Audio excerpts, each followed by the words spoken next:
Guys आज मैं आपके लिए गुड न्यूज लेकर आया हूं सभी बर्ड लवर के लिए। तो वीडियो लास्ट तक देखनी है और सुनना है, समझना है मैं क्या कहना चाहता हूं। आप लोगों के बहुत सारे डाउट क्लियर होने वाले हैं बर्ड्स को लेकर, बर्ड को रखने को लेकर, बर्ड के ऊपर जो कानून आ रहे हैं उसको लेकर बहुत ही ज़्यादा क्लियर होने वाला है और ये एक बहुत अच्छी न्यूज़ है।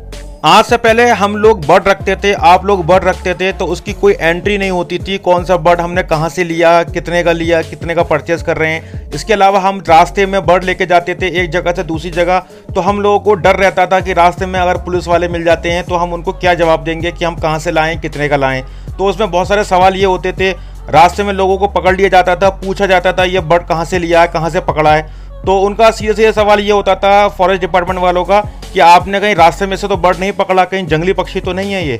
तो वो सारी चीज़ें सरकार ने आप लोगों के लिए क्लियर कर दी हैं। जी हाँ गाइस, बहुत ही इंपॉर्टेंट न्यूज़ है, बहुत ही ज़बरदस्त तरीके से सरकार आप लोगों के लिए हेल्प कर रही है। पहले किसी भी बर्ड का कोई कागज नहीं होता था, आज क्या है कि आप बर्ड का पेपर के साथ लेकर ट्रैवल कर सकते हो, एक जगह से दूसरी जगह जा सकते हो। अगर आपसे कोई सवाल करता है तो आप उसको पेपर दिखा सकते हो। पहले लोगों को डाउट रहता था कि हम जो बर्ड पाल रहे हैं या रख रहे हैं क्या ये सरकार की नज़र में इलीगल तो नहीं है, लेकिन दोस्तों अब सरकार ने इसको बिल्कुल लीगल कर दिया है। अब हर साल नोटिफिकेशन आते रहेंगे और आप अपने बर्ड को रख सकते हैं इज्जत के साथ, इजाज़त के साथ, आराम से रख सकते हैं। कुछ बर्ड ऐसे हैं जो कि पोर्टल से और रजिस्ट्रेशन से बाहर हैं, जैसे कि बजीज पैरट अभी तक बाहर है, रोजी कोली जो लवबर्ड्स होते हैं वो बाहर हैं, उसके लिए किसी भी तरीके का रजिस्ट्रेशन का या पेपर की ज़रूरत नहीं पड़ती है, बजीज पैरट में कभी नहीं पड़ेगी। इसके अलावा कॉकटेल का कोई भी म्यूटेशन हो, कोई भी ज़रूरत नहीं है आपको रजिस्ट्रेशन की। इसके अलावा अगर आपको इन फ्यूचर बर्ड की ब्रीडिंग करानी है या बर्ड को रखना होगा तो उसके लिए हर साल कुछ न कुछ सरकार की तरफ से आदेश आते रहेंगे। तो उसमें क्या होता है, 1000 रुपये की कुल फीस होती है। अगर आप उसको फीस सबमिट कर देंगे तो आपको सारे पेपर मिल जाएंगे बर्ड्स के, तो आप इजीली अपने घर के अंदर रख सकते हैं। इस बात से सीधा सीधा मैसेज ये पहुंचता है कि अब हमारी जो सरकार है, हमारे जो देश की सरकार है, वो अब आपको इजाज़त देने लगी है बर्ड रखने की, बर्ड पालने की, बर्ड की ब्रीडिंग कराने की। यानी कि धीरे धीरे करके ये जो बर्ड का बिजनेस है और बर्ड की हॉबी है ये प्रमोट हो रही है और आप लोगों को बहुत ही बेनिफिट मिलेगा इन चीज़ों से। कुछ लोग डर गए हैं, ये सोच रहे हैं कि भाई इससे क्या होगा, अगर हम अपना एड्रेस वगैरह पोर्टल पर चढ़ाएंगे या फिर सरकार को एड्रेस देंगे तो इससे कोई नुकसान तो नहीं होगा। नहीं दोस्तों, कोई नुकसान नहीं होने वाला। आप आराम से अपने बर्ड का रजिस्ट्रेशन करा सकते हैं। ये तो बहुत ज़्यादा अच्छा हो रहा है आप लोगों के लिए और इस तरीके से मैं चाहता हूं कि हर साल रजिस्ट्रेशन आते रहें और आप अपने बर्ड्स की एंट्री करवाएं, बताएं सरकार को कौन कौन से बर्ड पाल रहे हैं, जो बर्ड के लिए रजिस्ट्रेशन की सरकार ने बोल रखा है। इसके अलावा कुछ म्यूटेशंस ऐसी हैं जिनको रजिस्ट्रेशन से बाहर रखा है, यानी कि उसको कराने की ज़रूरत नहीं है। आप चाहे 5 पेड़ रखें चाहे 50 पेड़ रखें, उसकी ज़रूरत नहीं है रजिस्ट्रेशन कराने की। जैसे कि मैंने पहले भी बताया, बजीज पैरट्स हो गए, आपके लव बर्ड्स हो गए, फिंचेस हैं और आपका गोल्डन फिंच है, इसके अलावा डव हैं, कबूतर वगैरह हैं, तो इन सब चीज़ों की ज़रूरत नहीं है रजिस्ट्रेशन की।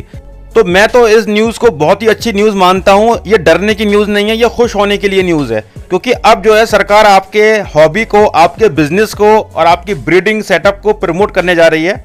क्योंकि आज से पहले लोगों को बहुत दिक्कतें आती थी एक जगह से दूसरी जगह ट्रैवल करने में, क्योंकि उनको हमेशा जवाब देना पड़ता था कहाँ से बर्ड लिए हैं, कौन से बर्ड्स हैं। अब कोई दिक्कत नहीं आएगी। अब आपके पास रजिस्ट्रेशन होगा, आपके पास लिखित में होगा, आपके पास उसका हार्ड कॉपी होगी, आप दिखा सकते हो कि भाई ये मेरे रजिस्ट्रेशन कराए हुए बर्ड्स हैं और मैंने इसको फलानी तारीख को रजिस्ट्रेशन करवाया था और इस पोर्टल पर चढ़ा हुआ है, तो आपको कोई टच नहीं करेगा। अब बात आती है आज के दौर को देखते हुए, क्या हमको अब बर्ड के अंदर इन्वेस्ट करना चाहिए या नहीं। तो मेरा जवाब यह है कि भाई बिल्कुल करें, यही मौका है इन्वेस्ट करने का। अभी आप इन्वेस्ट करेंगे तो आने वाले टाइम में आपके लिए वो इन्वेस्टमेंट बहुत प्रॉफिटेबल होने वाला है। इस टाइम इन्वेस्ट करेंगे तो कम से कम 1 साल के बाद आपके यहाँ ब्रीड आएगी। अगर अब नहीं करेंगे तो कब इन्वेस्ट करेंगे। ये ज़रूरी नहीं है कि आप सभी लोग मिलकर बर्ड्स को एक बिजनेस की नज़र से देखें। बर्ड एक हॉबी है और हॉबी की नज़र से ही देखना चाहिए। अगर आप इसको एज अ हॉबी लेके चलेंगे तो फिर आगे चल के आप इससे ब्रीडिंग कराएंगे तो इससे आपको बहुत फ़ायदा होगा। अदरवाइज अगर आप शुरू में ही इसको बिजनेस समझ के बर्ड परचेस करेंगे तो आप फेल हो जाएंगे। तो आपको जो बर्ड रखने हैं वो एज अ हॉबी लेके चलना है। साल, 1.5 साल, 2 साल में आप सब कुछ सीख जाएंगे। उसके बाद as a part time business भी आप अपने बर्ड सेटअप को ब्रीडिंग के तौर पर तैयार कर सकते हैं। तो उम्मीद करता हूँ आपको ये वीडियो अच्छी लगी होगी, सारी बातें समझ आ गई होंगी। अगर आपको वीडियो अच्छी लगी है तो अपने कम से कम 10 दोस्तों तक ये वीडियो शेयर कर दें। अगर आप बर्ड ग्रुप में हैं तो दोस्तों बर्ड ग्रुप में ज़रूर शेयर करें ताकि जो लोगों के डाउट हैं वो क्लियर हो जाएं।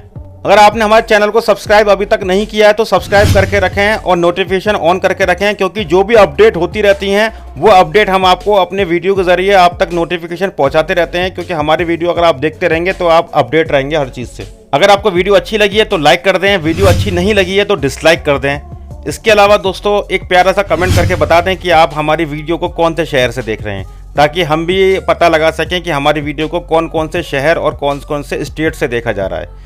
तो चलते हैं दोस्तों, अगली वीडियो में फिर मुलाकात होगी। तब तक अपना ख्याल रखें, अपनी बर्ड्स का ख्याल रखें, खुश रहें, खुशियाँ बांटते रहें।